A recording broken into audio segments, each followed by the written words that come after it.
Hello everyone! Today is the 2nd of July and I wanted to start my reading vlog for this month. And I have already finished a book, so that's awesome. Last night I finished The House in the Cerulean Sea by T.J. Klune. This was one of my most anticipated reads of the year. I wished for this for my birthday and I waited for more of a summertime feel to read this because I thought it would fit my mood quite well, and it did.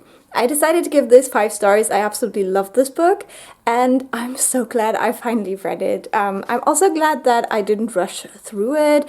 I did take my time a little bit and really enjoy it, and so yeah, I'm super happy that this book lived up to my expectations.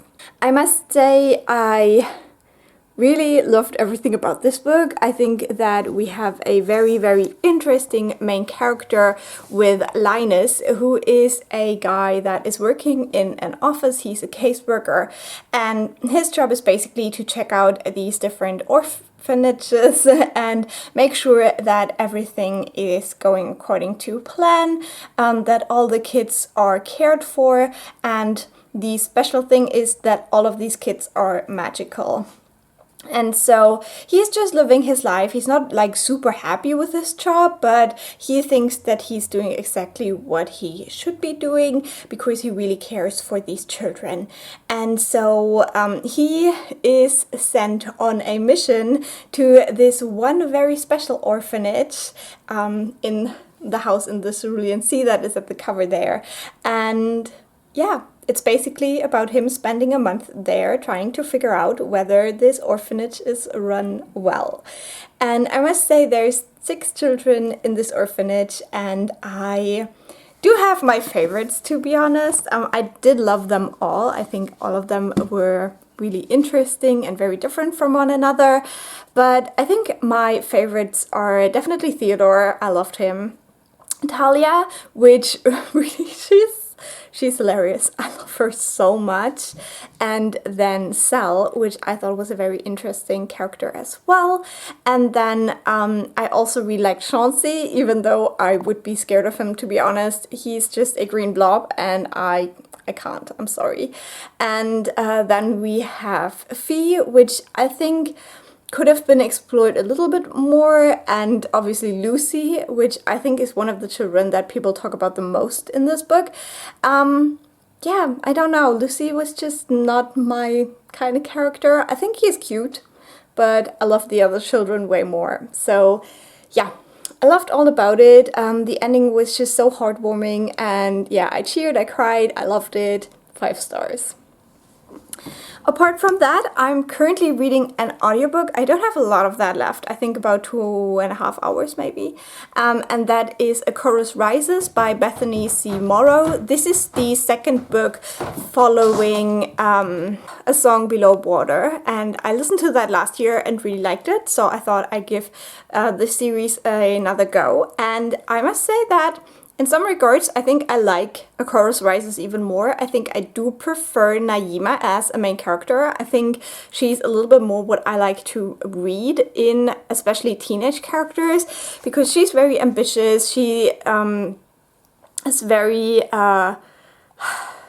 unapologetic, and yeah, I just really like her character. She's snarky as well, and she just has her way of doing things and she doesn't want to be kind of distracted from that. So I'm very much enjoying that one as well. This might be like a 4, maybe a 4.5. We'll see what the ending does now, but that is an awesome audiobook for the summertime if you're currently looking for one. And yeah, apart from that, I think I will start a new book today. We'll see. Also, the first Fear Street movie on Netflix is out today. I was a sucker for Fear Street books, and I do really like the setup of the show. It really reminds me of It by Stephen King, because you have 3 timelines, and so each movie is a different timeline, and the first one's out today, then the second one will be out next week, and then the week after that will be the third one. And it's intriguing, and I think I might watch that tonight instead of reading, because tonight I am by myself. my partner is at his place because it's his birthday tomorrow, which is fun. So yeah, I'm also baking a ton of cakes right now. So I don't know if I will actually start a book today or like later this weekend, but I thought I'd still tell you what the new book will be. So the next book I want to start is Where the Crawdads Sing by Delia Owens. I don't know how to say her name, but I'm very intrigued by the book. And this is one of my library books that I have out right now. But I think I will read this for a separate reading vlog. This is something that I've been trying to do a little bit more, just because these vlogs always get way too long. So I try to do like themed reading vlogs as well, and then just monthly reading vlogs for the books that don't fit into these themes. So I think I will read this one for a separate vlog and just give you like the briefest updates here. And if you're interested in that, you can check out the other vlog. So yeah, that's my reading plans. So beginning of July, we'll see how this month goes. Okay, I know the lighting is horrible right now, but I just finished watching the first Fear Street Netflix movie and I loved it. It was so much fun. It was very entertaining. I think it's exactly what I really need right now. Like, I'm in the mood for some fun horror. And I've also been thinking about starting my best friend's exorcism on audio soon. So yeah, we'll see whether I do that. But yeah, the first movie was really fun. It's a really good solid slasher. I think if you like very, very bloody, I think it's still a bit toned down. I mean, there is a good amount of blood, but I think, you know, even though Netflix says it is for people that are older than 18, so R-rated basically, I still think that, you know, you could do much more with a slasher. But the story was really fun and I really like the characters. Since I talked about, you know, the kind of characters I'm liking right now in YA stories, Kate was perfect. I loved her so much. Oh my god. Yeah, and I think that the kind of like combination in the group was really well done, you know, because they are not all best friends, but they have these kind of connections that are a little bit more complex. So yeah, it was fun. I'm excited to see the next one because that is the one that's gonna be set in the 70s. Now this was the 90s one and I'm a 90s kid, so a lot of nostalgia. I loved the movie, the music in the movie, so especially in the beginning, but there were a few parts here and there that I really appreciated the music in. So yeah, I think next week the next one will be out, so I'll probably watch that. Okay, don't mind me, I'm a mess. It's very early today, and I also have a migraine. I just took some meds for it. But today, I already told you, is my partner's birthday, so I just finished making the cake. If you're interested in seeing it, it is on my cooking channel, Baking Cooking Fun, and I'll probably upload that like next week or something, so maybe you will have to scroll through the channel a little bit, but you'll definitely find it. It's a chocolate layer cake. I don't know if that is what you would consider a layer cake, so it has 2 chocolate dough layers, and then in between I made a buttercream with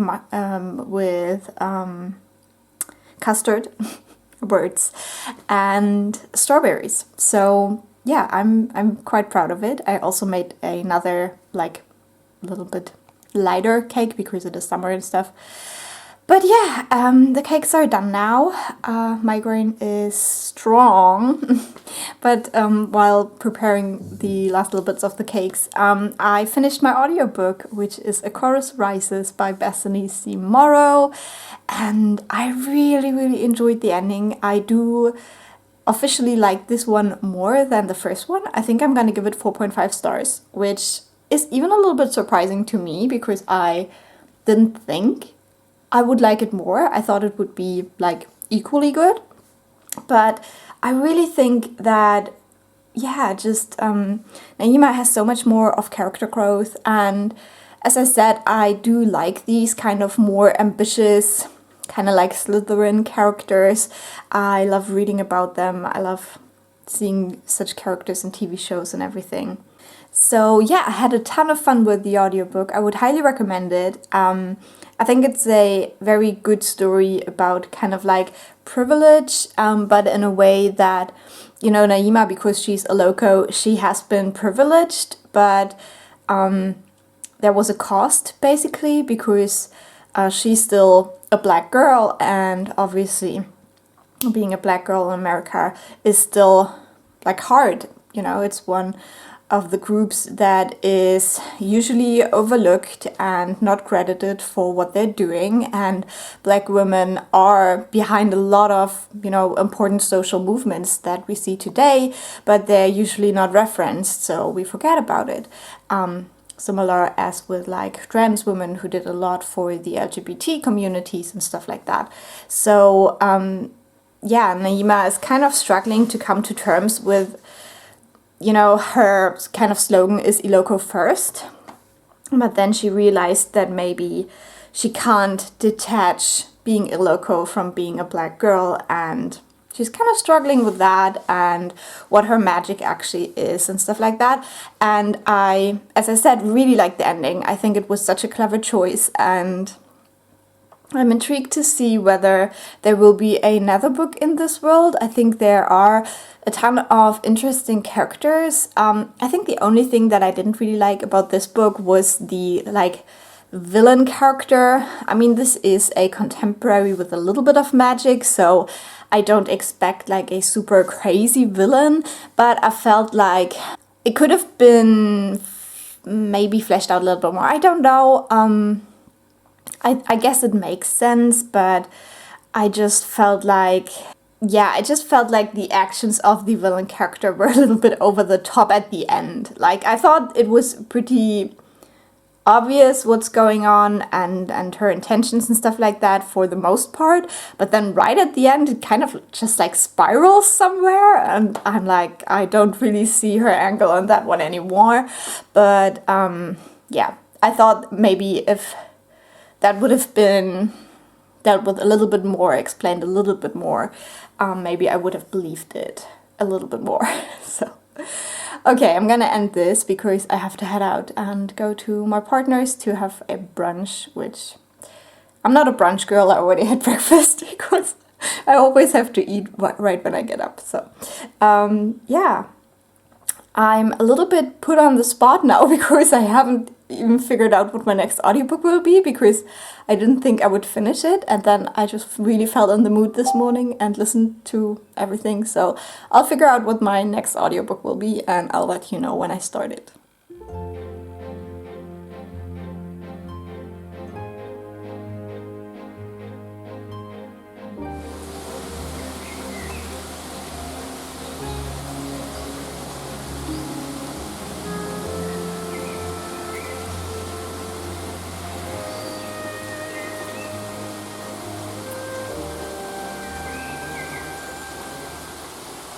So today is the 5th of July, and that was a very eventful weekend, and so I am a little bit unsure what I already talked about in this vlog, because yeah, since I had a bit of a migraine as well, I just blanked on a couple of things. But I think that I told you that I finished my audiobook for A Chorus Rises by Bethany C. Morrow and gave it 4.5 stars. And now I have started the Southern Bookclub's Guide to Slaying Vampires by Grady Hendrix, because I was in the mood for a little bit of horror.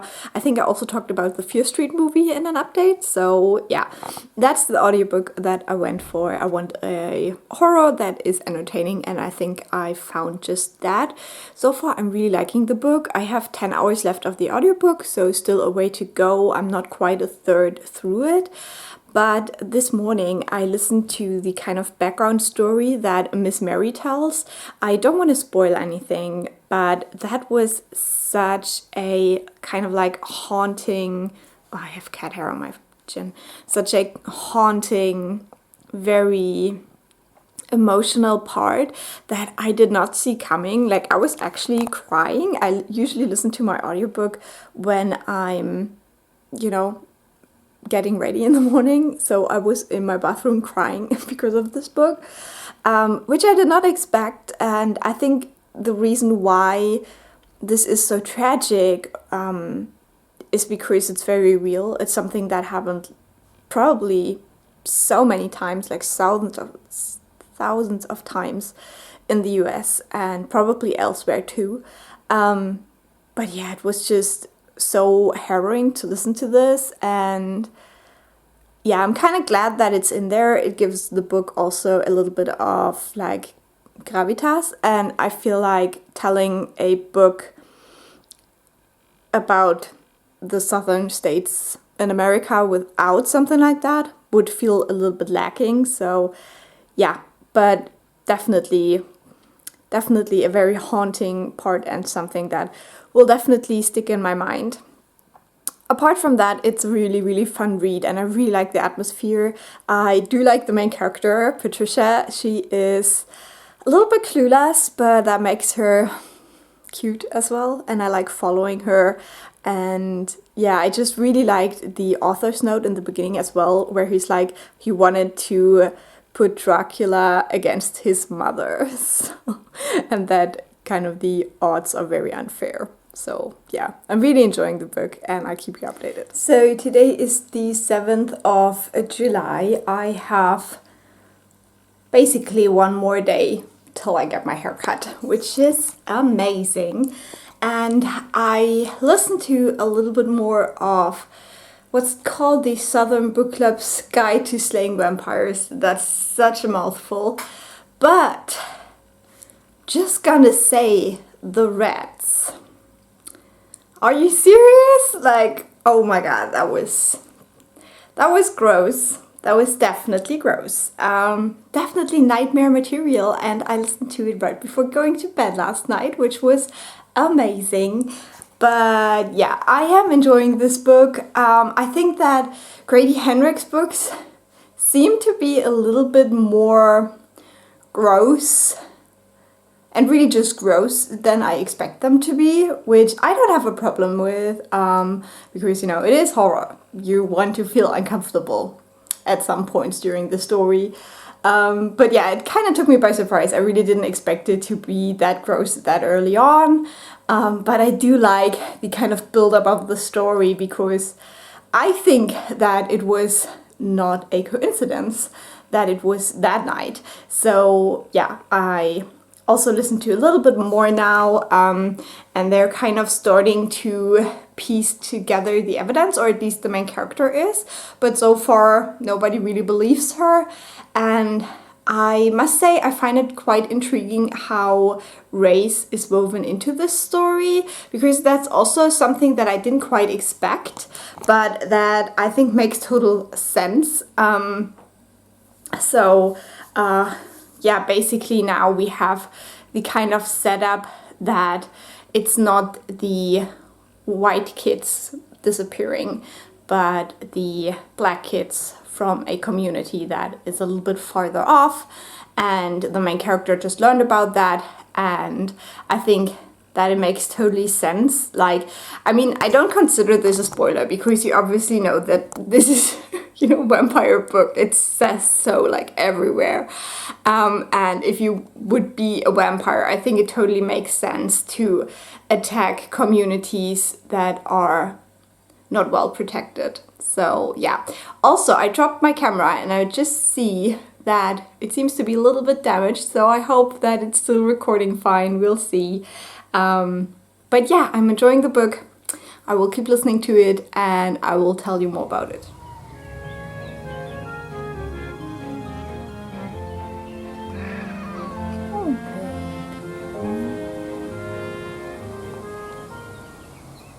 So I had to go to the library today to renew my membership, and I had some lucky finds. My library TBR pile is ever growing, so I should really read some library books this month. But we have a Full Disclosure by Cameron Garrett, and this book is interesting because the main character is HIV positive. Then we have Harrow Lake by Kat Ellis. This is a YA horror, I think, and I've been really in the mood for some horror. Then this book, Nguyen, is probably a German book. I don't know if it is. No, it was written in English. In English, it's called One Girl's Incredible Journey, same title. And this is a kind of autobiography, similar to I Am Malala, but the girl this book is about is in a wheelchair, and she had to flee from Syria and is now a refugee in Germany, I think. So I thought that was very, very interesting. And then I found The Lost Apothecary, I don't know how to say it, by Sarah Penna. I have seen this book like everywhere, and I really, really like the cover. And it has something to do with poison, and I think maybe it's historical fiction, I'm not quite sure. But yeah, they had some English new releases, which was really surprising. They also had Conjure Woman, which I think is on my TBR as well, but I couldn't take it out because it was already on hold. And there was another book, but I've already forgotten what it was. But it was also a very recent release in English. So yeah, that was quite surprising. And I love that they're buying new English books as well. Okay, Luck of the Titanic was the other one that I couldn't take with me because it was already on hold. So I don't really remember what my last update was, but I have listened to more of my audiobook. I think I'm about 60% through. Yeah, almost. And the last part that I listened to was like really, really hard to listen to. We really got into the parts with a lot of the gaslighting, and the way that the husband treats the main character is really horrible. It's really hard to read about, and I'm actually not so excited to continue reading because of that, or listening to it. Also, there was a time jump now, I think like 2 or 3 years even, which I did not see coming. I didn't think that it would be such a long time that this book covers. So yeah, I'm intrigued to know how it ends, but also I've heard that it has gaslighting, and that's the part that I was a little bit hesitant going into. So we'll see how bad it is, whether I can still enjoy the read, but it's just not something I enjoy reading about, even though it is, you know, a horror novel, so it's supposed to make you uncomfortable, but yeah, these kind of things are a little bit more uncomfortable than I want to get, I guess. Then I think since we last talked, I finished Where the Crawdads Sing. I decided to give this 3.5 stars. This was more of a disappointment for me because everyone I have seen gave this 5 stars. But I think this book is really overhyped, and I don't really see it. I think the mystery aspect of this book made no sense. So yeah, it was a disappointment, unfortunately. I read this for a separate reading vlog, so if it's already up, I will link it at the end so you can hear more of my thoughts, but finished that. And I have finished a new book, which is The Vanishing Half. And yeah, I will also read that for this separate vlog, but I'll let you know when I finish it quickly in this one as well. So yeah, I'm really intrigued to continue reading that. And I keep you updated on the Vampire Slayer. So I got my second vaccine. Now let's see how I feel tomorrow. Small town America. But among locals, a history of horror has earned it another nickname. Killer Capital,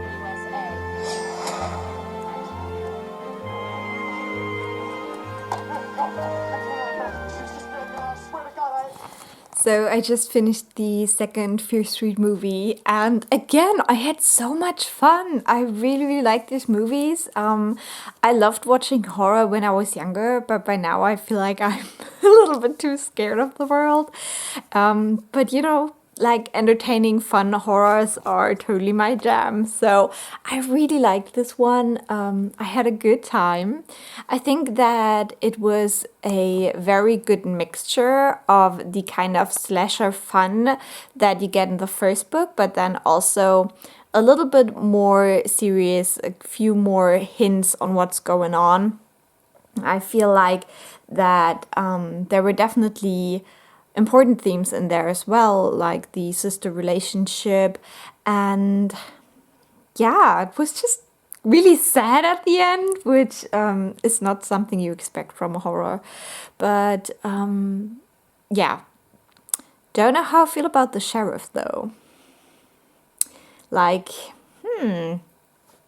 so yeah, I only have 2 more days before the last movie comes out. The problem is I can't watch them with my partner because he doesn't like scary movies. So I will have to figure out a way to watch it on Friday before he comes here, I guess. But we'll see. I just really liked it. I do love the actress that is also in Stranger Things. I don't know what her name is, but I think for like a kind of teenage actress, she's really good. Very, I don't know, I just really like the way she portrays these characters, and obviously she's always portraying, or at least the movies that I've seen, she's portraying like these more like feisty girls, I guess. But yeah, I enjoy that. I enjoy watching her play. And yeah, I thought it was just quite clever, to be honest, and entertaining and fun at the same time. What I really liked was the way that they never showed children being killed, because obviously this is a camp, so there's a ton of children. And you know that, a couple of people have to die. And I just really think they did a good job of kind of making this, I don't want to say tasteful, it's still a slasher, you know what you get, but at least they don't show children being killed. And I think that is a very, very good thing, because I don't want to watch that, So yeah, I enjoyed it. I had a good time. I'm really excited for the last one because, we all want to know. We all want to know. And it looked very interesting. You get this little preview at the end of the movie for the next one. And it looked really interesting because it seems that a couple of the actors will be in the last one as well. So I guess there will be a deeper meaning to that. So yeah, I'll let you know how I feel about the last one when I've seen it. But I'm so glad they made these movies because I was such a big Fear Street fan. And I feel like these movies just capture the kind of essence. And I did have goosebumps a couple of times in this movie. So yeah, enough of that. So I'm now 80% through my audiobook, the Southern Bookclub's Guide to Slaying Vampires. Longest name ever. I'm not quite sure when I updated you last. I think I talked about how I really didn't like the husband, who is like a very, very manipulative and just an evil character all around. I really don't like him. So in the pods that I listened to last night mainly, or yesterday in general, he is luckily out of town. He's busy elsewhere, and now the story has progressed a lot more. We have found out a lot, and the main character has become a lot more proactive, which is just so refreshing to see, because I was really ready for some, housewife action now, after they've been put out by their husbands so much. And so I'm enjoying the story so much more now. Again, there was a little bit in the middle where it just was so uncomfortable to listen to, but it's a horror, so I guess that's kind of the point. But last night I listened to a part where they go and search the house of the mysterious maybe vampire, and I really, really loved that part. I think that this author really does such a great job of combining these typical horror scenarios with some kind of realism. Like, I really liked how, they're searching the house, and right before they leave, I'm not going to spoil anything, but there is one thing that they made kind of dirty, and so they're housewives, so they're like, oh my god, we can't leave any traces, so we have to clean the place so nobody will realize that we were here. And I thought that was so hilarious how it was described, how they just cleaned the place to make sure that yeah, they didn't leave any traces, and I just thought that was so funny. And now we just had a very, very intense scene where a person was attacked and also sexually attacked. So if you're sensitive to that, know that it's in there. It's not described while it happened, but it's very, very clear what happened. And yeah, so I'm really glad that now kind of things are happening that make other characters believe the main character, because that's just something that kind of gets on my nerve when it takes too long. And yeah, I'm just so happy to see these women in action now and probably kill the vampire. We'll see, no spoilers, but yeah, I really like this audiobook now again. That can help us.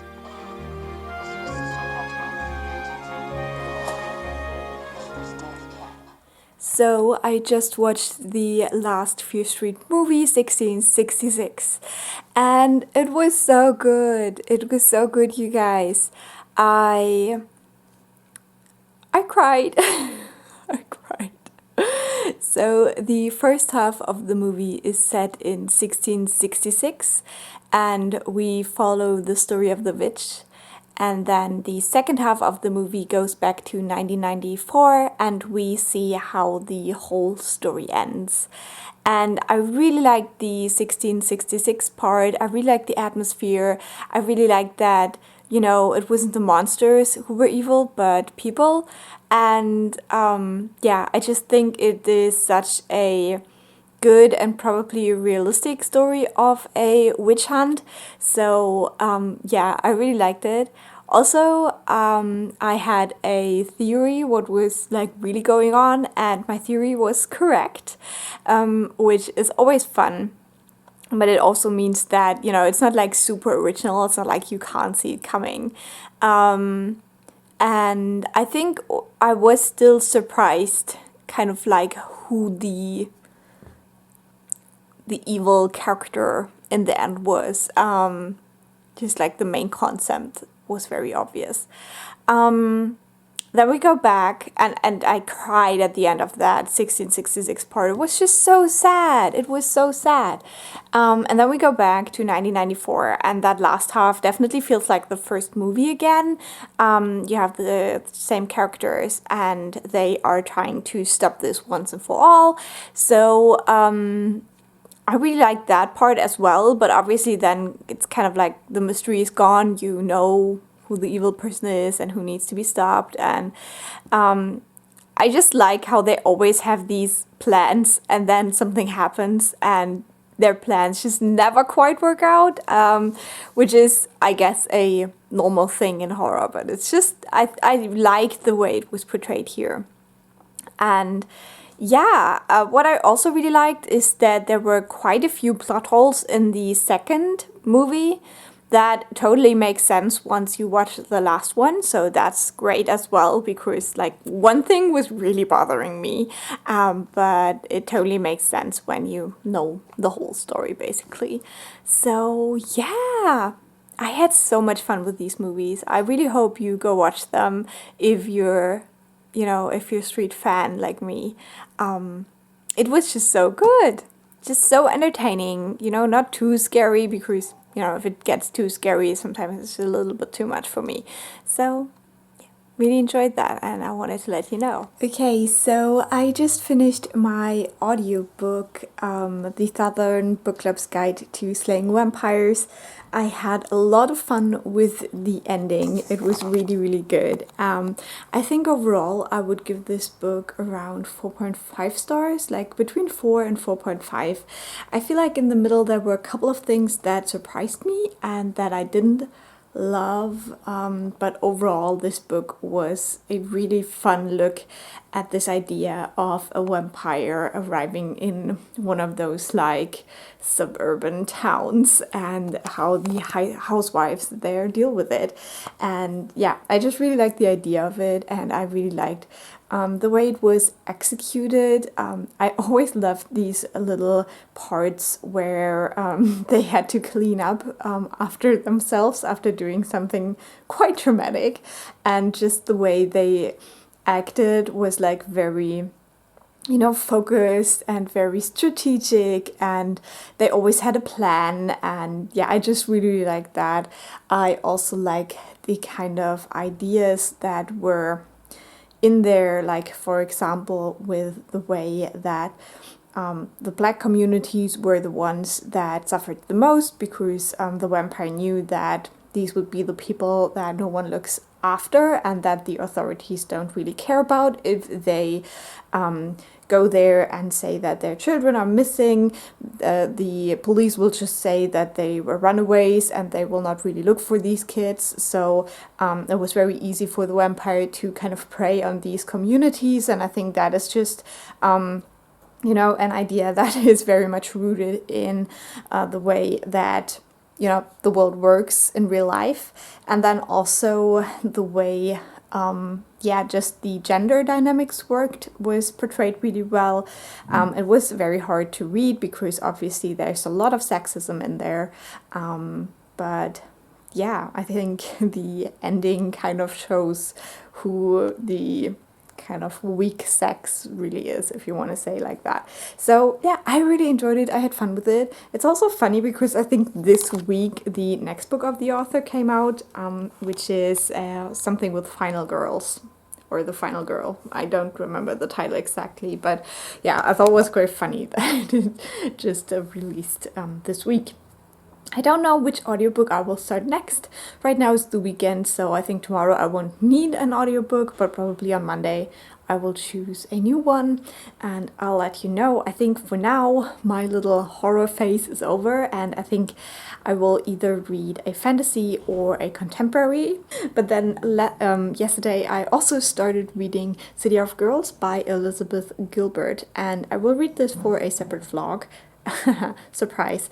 But yeah, I'm buddy reading this with a friend, so we'll see. I didn't really get that far into it yesterday because it was, you know, not a busy day, but a day where I had like other things that I wanted to do. For example, finish the Fear Street movies. So yeah, that's my update, and I'll talk to you soon. So last night I finished reading The Return of the King by Tolkien to my partner. This is something we've been working on for a while, and I think that we both just didn't want to finish it. So it took us a long time to read the third book, but yeah, we finished it last night. It was amazing. This is my favorite series of the whole world, so I definitely gave it 5 stars on reread, and it was just such a nice experience reading this to my partner. So yeah, it's always bittersweet to finish this series because yeah, I just want to start it all over again now. But we decided to take a break from Tolkien because we have so far read The Hobbit, The Silmarillion, and the whole Lord of the Rings trilogy. So we've been working on this for years. So I decided to take a break from the Tolkien books and read something a little bit shorter in between. And I wanted to read to him The Windsinger by William Nicholson. This is a very, very underrated series that I really love. The first book is more middle grade, and the other 2 books in the series are more YA, I would say. And they just play a lot with different concepts of society, which I think is quite interesting also for young people to think about, because all we know mostly is capitalism, and obviously that's not the only way to structure a society. So this series is quite interesting because it kind of goes through different concepts, and so in that regard it kind of reminds me of The Giver, because that one also has like a very different concept of society and how society is structured. And yeah, as I said, these 3 books kind of do the same thing, so I'm very, very happy to read these again. And as I said, they're just quicker reads, so I hope that we can maybe finish the whole trilogy this year, which would be quite cool.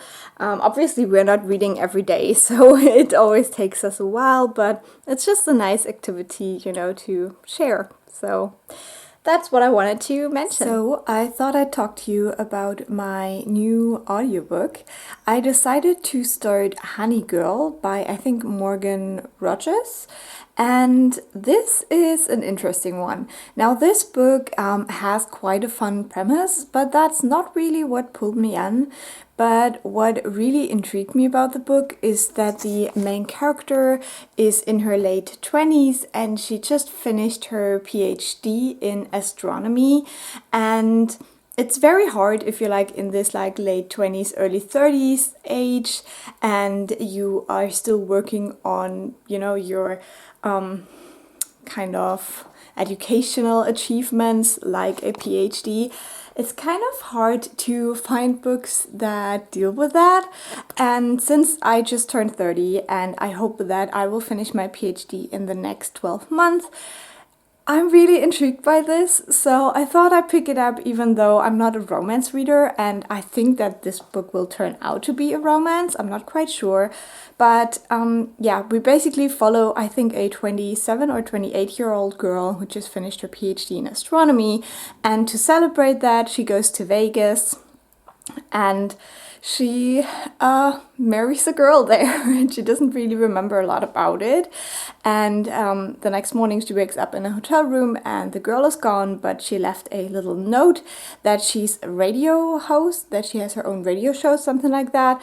And yeah, it basically starts up there and you follow the main character just figuring out her life after achieving that like very massive goal of a PhD. And she's also a woman of color. Her father is black and her mother was white, but she doesn't really have like a like a very deep relationship with her mother anymore, but the father is still a important figure for her, the one person she always wanted to make proud.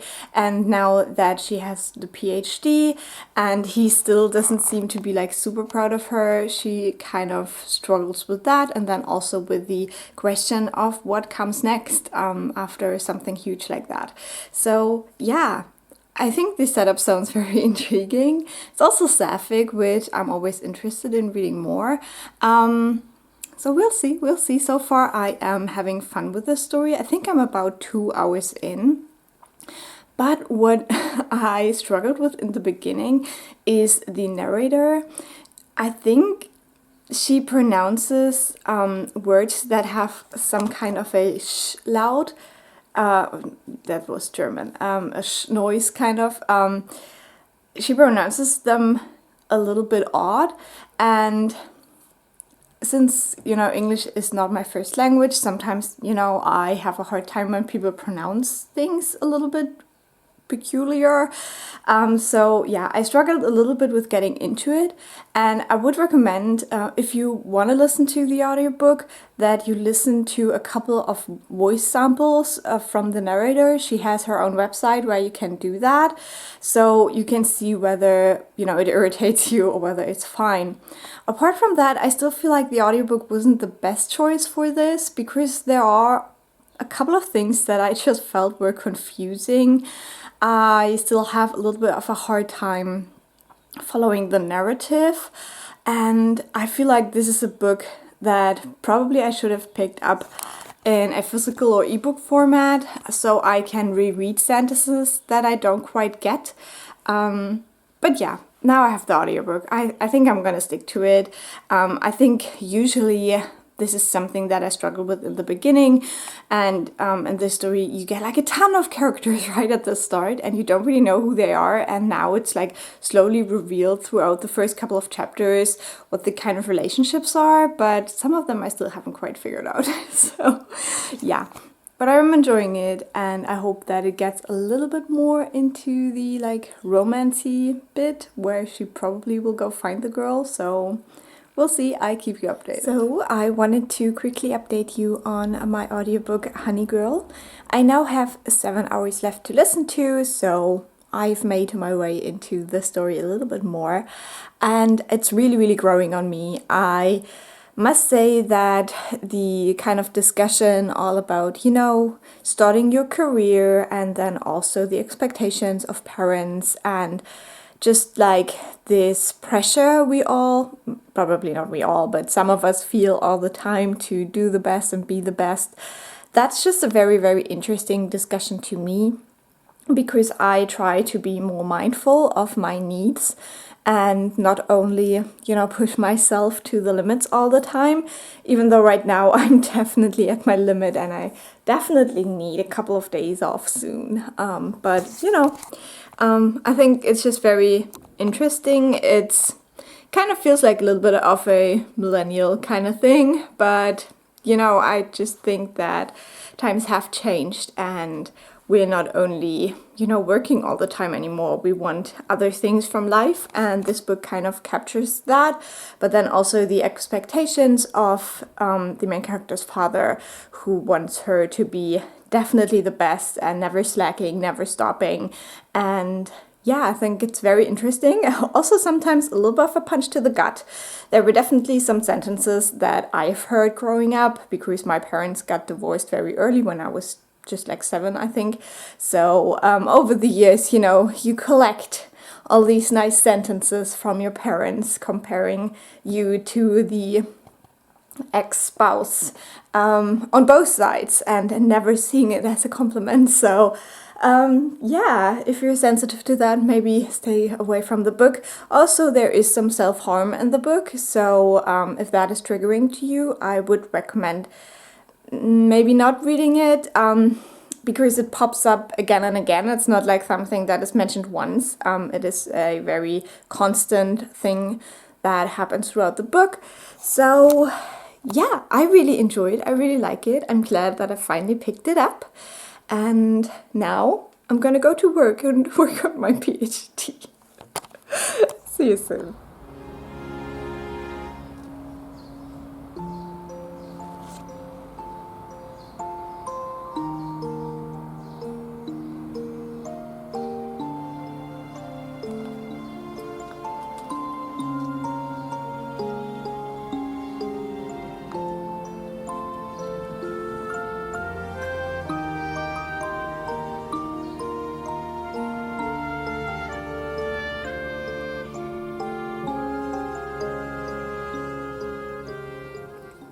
So, July is almost over, and I'm not doing so great with my reading, to be honest. I don't think I've said this in this vlog already, but I finished The Vanishing half a while ago, and I gave it 5 stars. It's definitely a new favorite book, but I talked about this in a different reading vlog that probably will still take a while to be up, because I'm just not reading at the pace that I thought I would. And then I also have 3 hours left of Honey Girl, my audiobook, but unfortunately it just doesn't get me. I had been hesitant picking it up. At first I thought I wouldn't be interested in it because it is mainly a romance, I guess. But then I heard a couple more things about it. I heard that the main character has just finished her PhD, so it's a very similar kind of time of life that I'm living right now. So I got interested in it, but yeah, it just doesn't hook me. I'm just not a romance reader. I don't really see the connection of the main couple. I do prefer the side characters. I think they're much more interesting. And yeah, I don't know. I also feel like some of the messaging is just not my favorite. And so yeah, unfortunately, I think this will end up being like a 3, maybe a 3.5 stars, depending where the ending is going. But yeah, I should have listened to my gut a little bit more, that this is probably not the book for me, but that doesn't mean it's a bad book, and I think you should still pick it up if you're interested. But yeah, that's my update for now. I think I will finish Honey Girl before the month is over, so you will get my final verdict on that. And with that, I'm gonna head to work.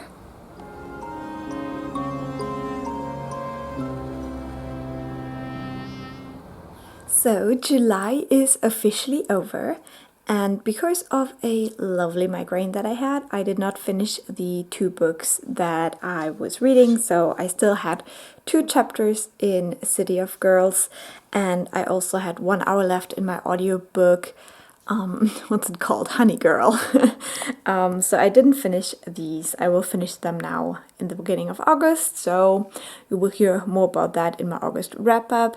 But this is gonna be my last check-in for this vlog, so let's move on to the wrap-up part of this video.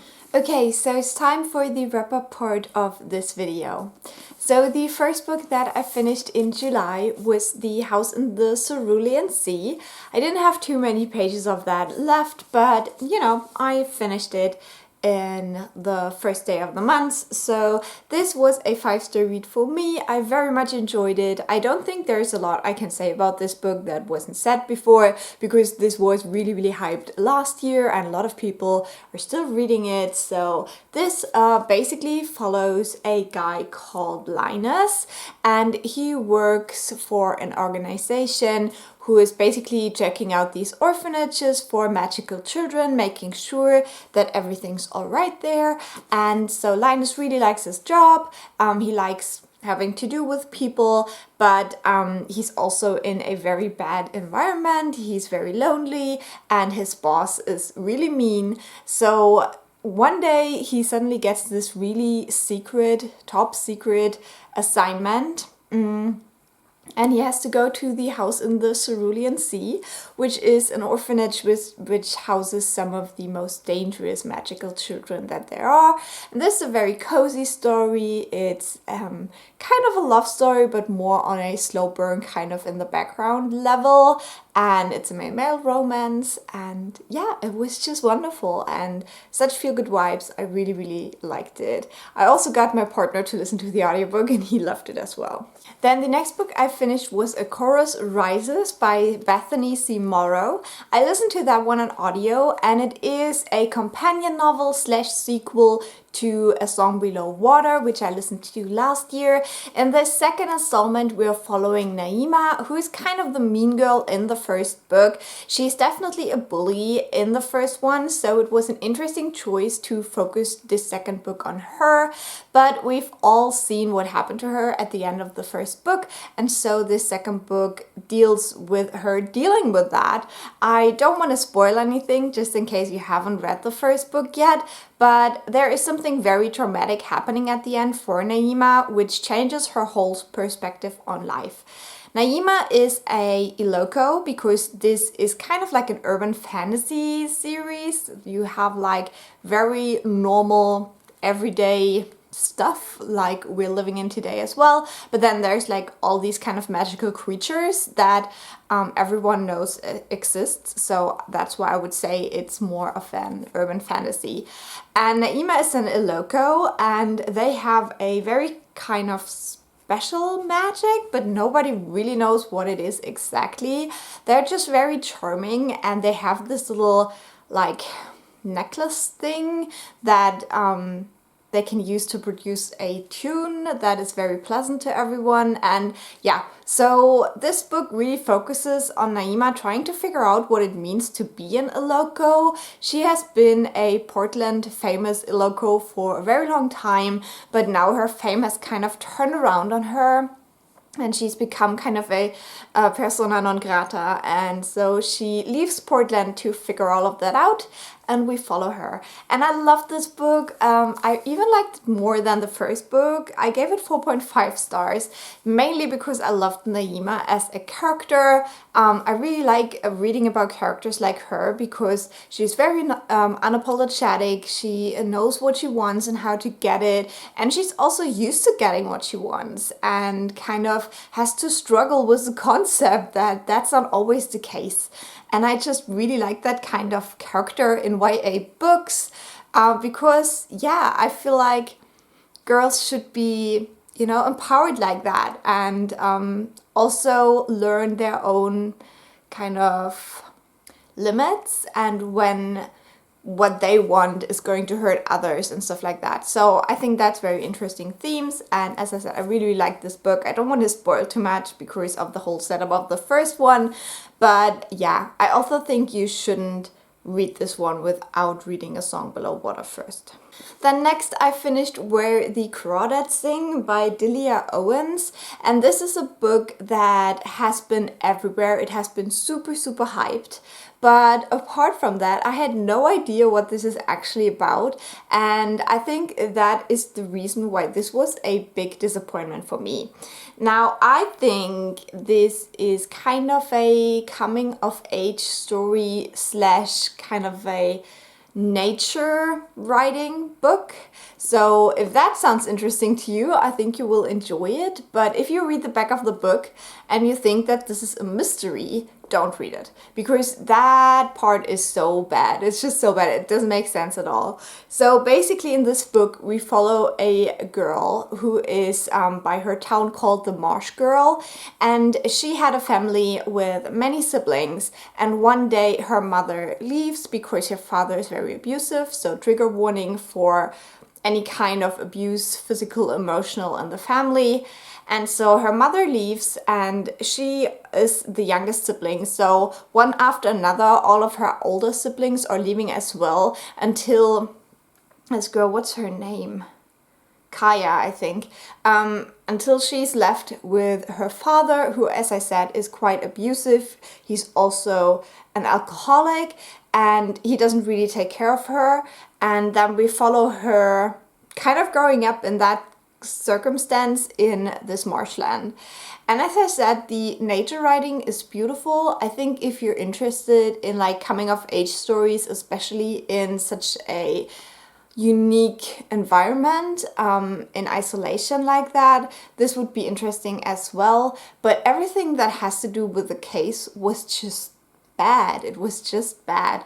And so the whole thing kind of hinges on her romantic relationships that she has with two boys later on in her life. And one of those boys ends up dead.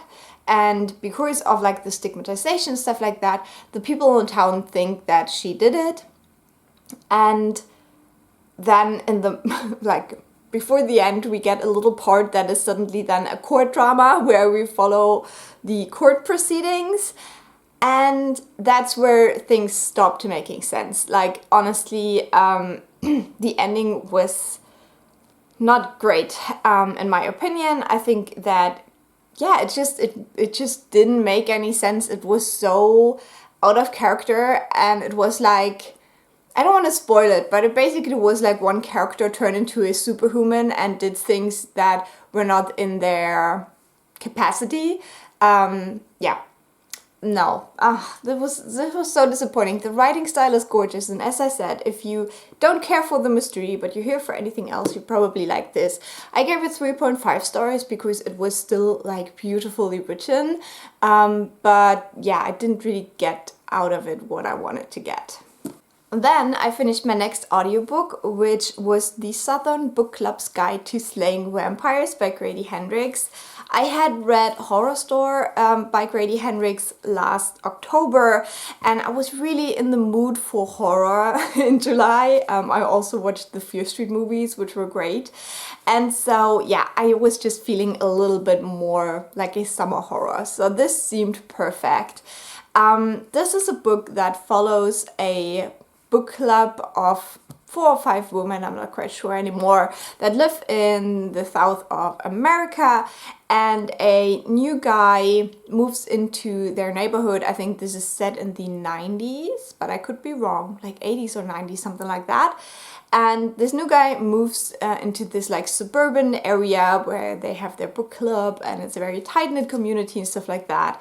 And our main character pretty quickly is sure that this new guy is a vampire. And so we're following what happens to her. A lot of very dramatic stuff happens to her. So it's a horror. Just keep that in mind. And yeah, this was really fun. I really had a good time with it. I think Grady Hendrix does a lot of more gross horror, so both Horror Store and the Southern Book Club's Guide to Slaying Vampires. Such a long title. They were both really gross. There were some really uncomfortable scenes in there, but I have fun with that kind of horror in book format, so that was fine. the thing that I struggled with a little bit was the gaslighting. There were a couple of chapters where I had a really, really hard time continuing on with the book just because of the way that these women were treated by their husbands, which was just horrible. And obviously that was also a social commentary because, you know, housewives and their husbands is like a very, very steep power dynamic. But it still was so uncomfortable to read. But luckily, after that bit, I had a nice time with the ending. So I definitely enjoyed this. I also like the commentary on race and how the structural racism helps predators to go after black children in particular, because the authorities don't really look for them. They will say that the children ran away, or that maybe an absent parent came and took them, or something like that, some weird stories, so they don't have to take care of these cases. And I thought that was, you know, very realistic in that way. I also thought that was so interesting that the vampire guy wasn't racist per se, but in this story he used the racism of the South to his advantage. And I thought that was just such a clever way, because, you know, he never says or does anything particularly racist. That's a little bit hard to say, but I don't want to spoil anything. But, you know, he's just opportunistic in that way, that he knows that if he can use this structural racism, he can get away with anything. And I thought that was such an interesting addition to this book.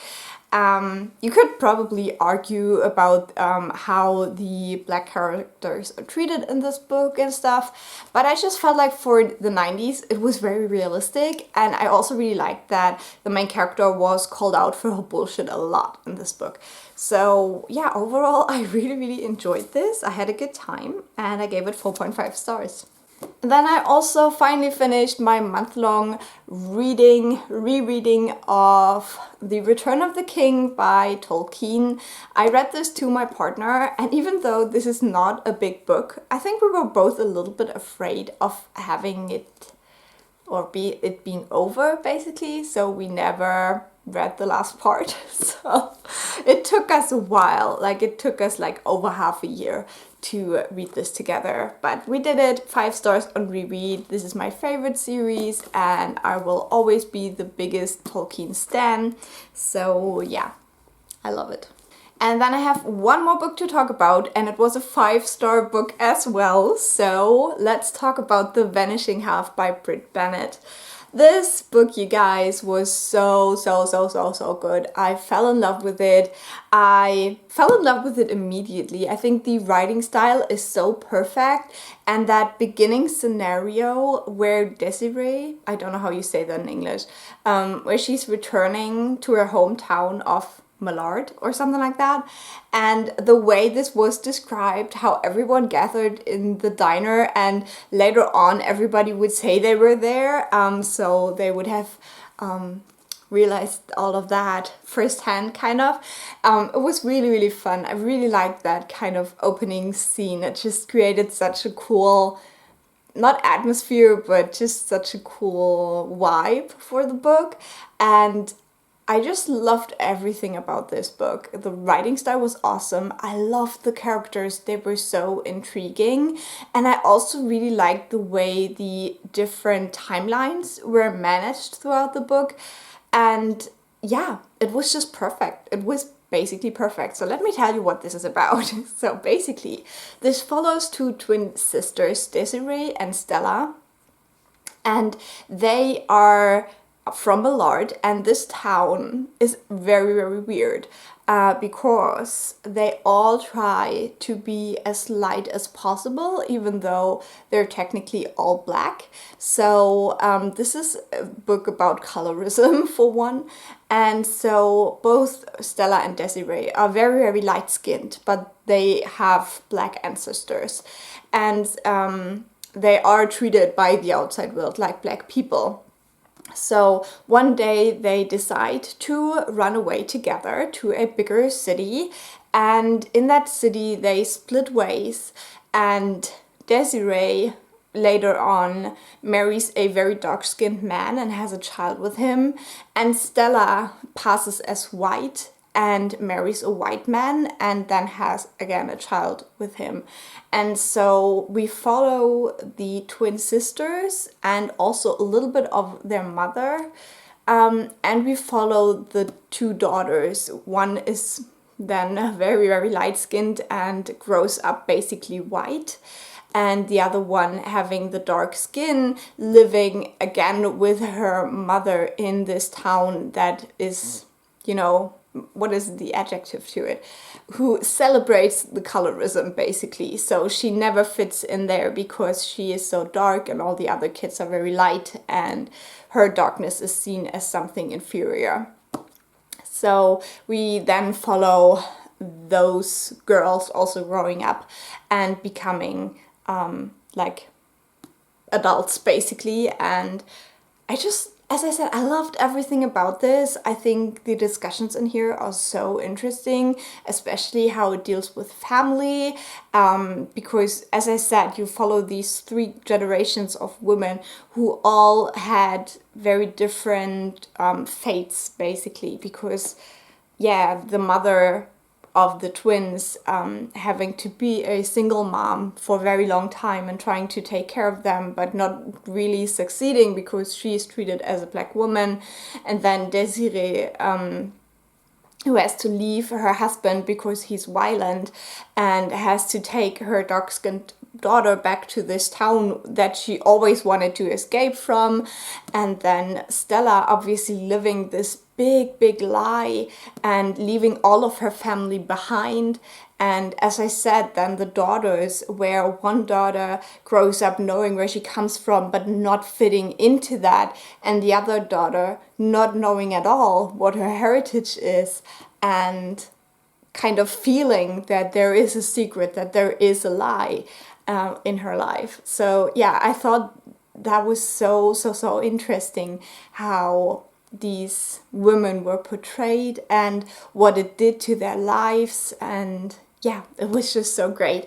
Another thing that I really liked about this book is that Jude, the daughter of Desiree, she goes to, I think, LA to study there, and she meets actually a trans boy, and I think that timeline is around the 80s.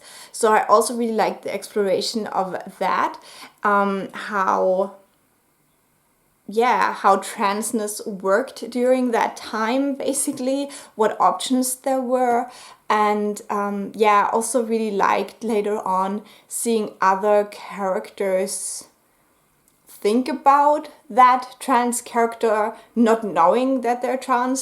So it was just very interesting how this was incorporated in the story, and it wasn't the main focus, but I just liked that it was there.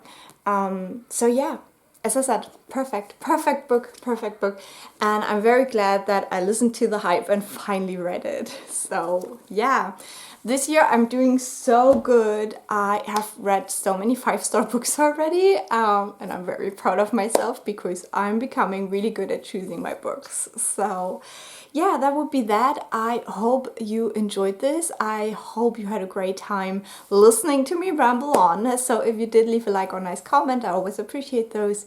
And if you subscribe, I will talk to you soon. Bye!